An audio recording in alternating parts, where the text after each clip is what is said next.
ত্বকের যত্নে অ্যালোভেরা নামটি এখন কম বেশি সবার কাছে বেশ পরিচিত। বিশেষ করে তরুণীদের কাছে এটি বেশ প্রিয় হয়ে উঠেছে।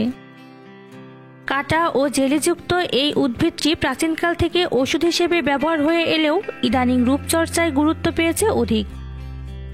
কিন্তু দেশে এর চাষ অহরহ দেখা যায় না। অ্যালোভেরা নামটি পরিচিত হলেও এর চাষ সম্পর্কে চাষিরা তেমন অভিজ্ঞ নয় বলেই হয়তো চাষ হয় না। তবে যশোর অঞ্চলে বৈচিত্র্যময় কৃষিতে এই অ্যালোভেরার চাষ বেশ জনপ্রিয় হয়ে উঠেছে। এর মধ্যে চুয়াডাঙ্গা, মেহেরপুর, মাগুরা ও কুষ্টিয়ায় বাণিজ্যিকভাবে চাষ শুরু হয়েছে। অ্যালোভেরার চাষ বেশ সহজ, খরচও তুলনামূলক কম। পাতা থেকে এর গাছ হয়। তাছাড়া খুব বেশি যত্নের প্রয়োজন হয় না। চিরসবুজ এই উদ্ভিদ উষ্ণ আবহাওয়া অঞ্চলে ঝোপ বা গুচ্ছ আকারে জন্মায়। এর পাতা 3 থেকে 4 ফুট পর্যন্ত লম্বা হয়। এ পাতার ভিতরে অবস্থিত জেলি অংশটুকু ব্যবহার করা হয়। সব ধরনের জমিতে অ্যালোভেরা চাষ করা যায় না। তবে দোআঁশ ও অল্প বালু মিশ্রিত মাটিতে গাছের বৃদ্ধি ভালো হয়। যেসব জমিতে পানি জমে না এমন উঁচু জমি এটি চাষের জন্য নির্বাচন করতে হবে। লবণাক্ত ও অম্লীয় মাটি এর জন্য ভালো নয়। বছরের যে কোনো সময় অ্যালোভেরা চাষ করা যায়। তবে জুনে অর্থাৎ আষাঢ়ের শুরুতে গাছ লাগালে তা দ্রুত বাড়ে। আর শীত ও বর্ষাকালে চারা না লাগানোই ভালো। সাধারণত অক্টোবর থেকে নভেম্বর অর্থাৎ আশ্বিন থেকে কার্তিকে চারা লাগানো উত্তম। জমি প্রথমে ভালোভাবে পরিষ্কার করে চাষ দিতে হবে। চাষের সময় গোবর মাটির সঙ্গে মিশিয়ে দিতে পারলে বেশ ভালো হয়। অনেকেই ছাই ব্যবহার করেন। চাষ হয়ে গেলে জমিতে বেড তৈরি করতে হবে। বেড হবে 1.5 থেকে 2.25 মিটার চওড়া। প্রতি 2 বেডের মাঝে 40 থেকে 50 সেন্টিমিটার নালা রাখতে হবে। যেহেতু এর পাতা থেকে গাছ হয় সেহেতু বেডে এর পাতা রেখে চাষ করা যেতে পারে। সারি থেকে সারির দূরত্ব 7 ইঞ্চি ও প্রতি সারিতে 6 ইঞ্চি পরপর চারা লাগাতে হবে। 1 বিঘা জমিতে প্রায় 3000 গাছ লাগানো যায়।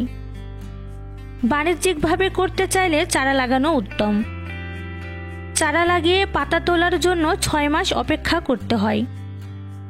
তবে 3 মাসের মাথায় পাতা কেটে বিক্রি করা যায়। একটি গাছ থেকে প্রায় 50টি পাতা তোলা যায়। দীর্ঘদিন জমিতে থাকার পর গাছের গোড়া যখন লম্বা হয়ে যায় ও গাছ যখন খাড়া হতে পারে না, তখন গাছ কেটে 2 থেকে 3টি পাতা বাদ দিয়ে সেসব গাছ আবার জমিতে লাগানো যায়। লাগানো গাছ যেন সুস্থ সবল হয় সেদিকে লক্ষ্য রাখতে হবে। অ্যালোভেরা চাষে সাধারণত কোনো রাসায়নিক সার ব্যবহার করা হয় না। রাসায়নিক সারের পরিবর্তে ব্যবহার করতে হয় খোল বা নিম খোলের মতো জৈব সার। জমি তৈরির সময় জৈব সার ব্যবহার করে চাষ করতে পারেন। নিয়মিত সেচের দরকার হয় না। আর হলেও সেচ দেওয়ার পর গাছের গোড়ায় যাতে পানি না থাকে সেদিকে লক্ষ্য রাখতে হবে। ইউরিয়া সার দিতে চাইলে একবারই যথেষ্ট। শুষ্ক মৌসুমে জমিতে প্রয়োজন মতো সেচ দিতে হবে। মাঝে মধ্যে জমির আগাছা নিড়িয়ে নিতে হবে। অ্যালোভেরার গাছ জমিতে প্রায় 2 বছর থাকে। তাই এটি চাষ করে বেশ লাভবান হয় চাষিরা। অ্যালোভেরার গাছে রোগ আক্রমণ খুব কম হয়। শুধু গোড়া পচা রোগ ও জাপ পোকার আক্রমণ দেখা যায়। যদি গাছের গোড়ায় পানি জমে না থাকে তাহলে গোড়া পচা রোগ থেকে রক্ষা পাওয়া যায়। আর পোকার জন্য একবার কীটনাশক ওষুধ স্প্রে করলেই নিস্তার পাওয়া যায়। পাতার দাগ রোগ একটা প্রধান সমস্যা। শীতকালে এই রোগ কম থাকে, কিন্তু শীত শেষে ফাল্গুন মাসে এই রোগের প্রকোপ বেড়ে যায় এবং পাতার ব্যাপক ক্ষতি হয়। এই রোগের আক্রমণে পাতার অগ্রভাগে আলপিনের মাথার মতো ক্ষুদ্র 1 বিন্দুর মতো দাগ পড়ে।